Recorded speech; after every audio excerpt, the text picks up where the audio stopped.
Okay, so hold up. There are more autistic women than there are autistic men.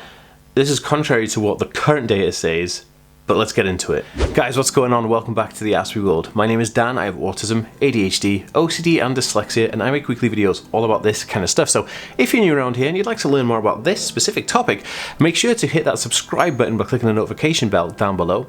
And if you're watching on Facebook, Instagram and TikTok, be sure to give this page a follow to see daily videos just like this from me. Guys, what's going on? Welcome back. It's been awesome. I'm very much enjoying the sunshine and everything. It's pretty good. How are you doing? How are you? Let me know in the comments how you're doing. Big love to everybody out there and those autism parents. You guys are amazing. Oh, before we go any further, if you want to download my free Autism Life Hacks PDF book, you can do at autismhacks.net. Go do it right now. I'm watching you.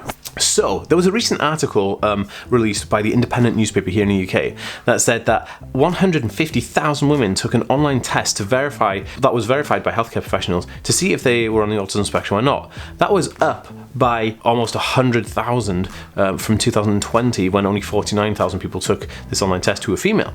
Now, the interesting thing about this is the data that we have that currently shows, like the statistical data from, I don't know, the last 5 to 10 years, shows that males were 3 times more likely to have an autism spectrum disorder diagnosed than females.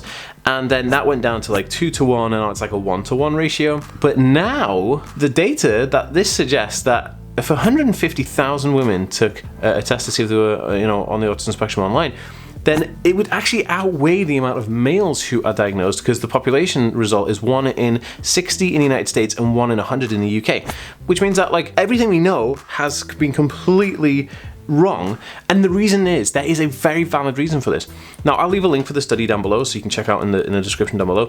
But the most interesting thing is that, when they first started diagnosing autism, it was Leo Kanner, Hans Asperger, right? They did it. It was like 1940s right up to the 1980s, and they kind of really developed the core kind of set of descriptors for what is an autism spectrum disorder.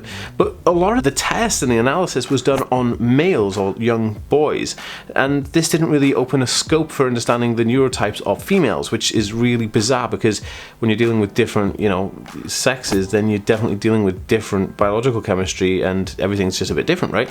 So the fact that women have been missed off the autism spectrum diagnosis for this amount of time is no surprise to me, but the amount was really shocking, and I find this amazing. It's profound, but it's also really cool, because it kind of I finally feel like women are getting that attention on the autism spectrum that they need, and it's kind of moving that way, which thank God, because like I've been like worried about this for ages. I've done a bunch of different videos. I'll try and leave a playlist down below, or you can find it on my YouTube channel, youtube.com/the Ask Me World. There'll be a playlist all about girls on the autism spectrum, or females on the autism spectrum.